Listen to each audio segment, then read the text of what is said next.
Mheshimiwa Mwenyekiti, nashukuru kwa kuniona.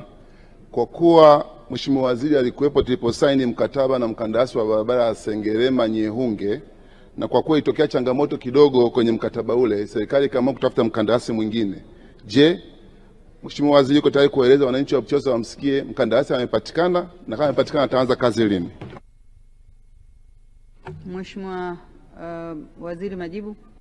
Asante Mheshimiwa Mwenyekiti. Mheshimiwa Mwenyekiti, Mheshimiwa mbunge alichosema ni kweli, na tulishatangaza upya hiyo barabara, na sasa tuko kwenye majadiliano na mkandarasi huyo mpya ili aweze kuanza kazi, na tunategemea Mheshimiwa Mwenyekiti, kabla ya Juni tarehe 30 tuwe tumeanza kazi hiyo ya kuanza kujenga hiyo barabara ya Sengerema kwenda Nyehunge.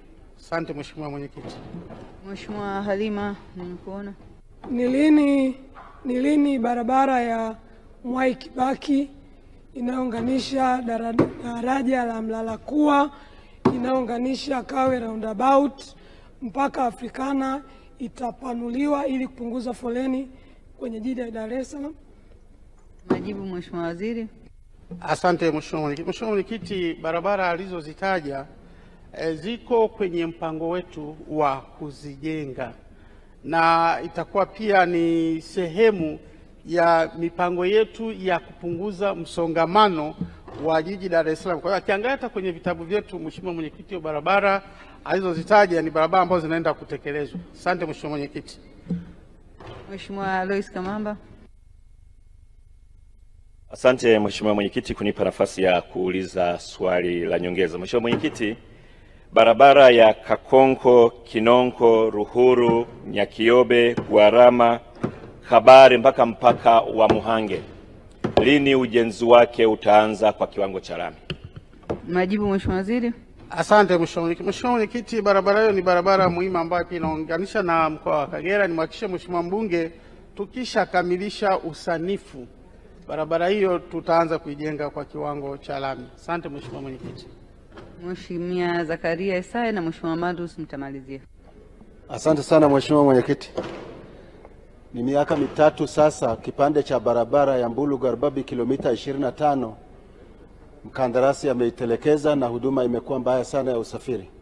Nini kauli ya serikali kuhusu mkandarasi huyu ili kwenda kutengeneza hiyo kipande kwa huduma ya kwanza ile ya barabara ya udongo na baadaye mradi wa lami?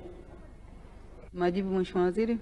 Asante Mheshimiwa Mwenyekiti, barabara hii tayari na mkandarasi na alishaanza kazi, na nimhakikishie Mheshimiwa mbunge na wananchi wa Mbulu tayari serikali imeshamlipa sehemu ya malipo aliyokuwa anayadai, na kwa hiyo nimwagize meneja wa mkoa wa Mara kuhakikisha kwamba anamuhimiza mkandarasi arudi site na kuanza kuijenga, na hasa yale maeneo yaliokuwa yote yamekwama, hasa zile diversion, ili kusiwe na mkwamo wa usafiri katika eneo hilo. Asante Mheshimiwa Mwenyekiti. Mheshimiwa Mandus. Nakushukuru Mheshimiwa Mwenyekiti. Tunaishukuru serikali kwa kuipandisha hadhi kipande cha barabara kutoka Kilimarondo kwenda Lumesule. Ni nini mpango wa serikali Mheshimiwa Mwenyekiti kujenga barabara ya kutoka Kilimarondo Mondo mpaka na Chingoya kwa kiwango cha lami? Majibu Mheshimiwa Waziri. Mheshimiwa Mwenyekiti, barabara ikishapandishwa hadhi, kwanza ni kuijenga na kuweka katika barabara ambazo zina hadhi ya TANROADS, na baada ya hapo barabara hiyo itasanifiwa ikiwa ni mpango wa kuijenga kwa kiwango cha lami. Kwa hiyo kwanza kutoka kwenye kiwango ilichokuwa cha TARURA lazima tuipandishe kwenye viwango vya TANROADS, alafu tuisanifu kwa ajili ya kuijenga kwa kiwango cha lami. Asante Mheshimiwa Mwenyekiti. Asante sana Mheshimiwa Waziri kwa majibu hayo ya waheshimiwa wabunge, na kushukuru sana. Tunaendelea na Wizara ya Maliasili na Utalii. Mheshimiwa sasa ni Dataflow inakuletea uhuru wa kukamilisha chochote na internet ya uhakika. Kuwa hewani muda wote popote ulipo, utakuwa na internet ya uhakika. Ni salama na huunganisha kwa haraka. Ina nguvu hata sehemu zenye msongamano. Pata data mtelezo yenye kasi kwa gharama nafuu. Wasiliana nasi. Tembelea tovuti yetu www.dataflow.co.tz.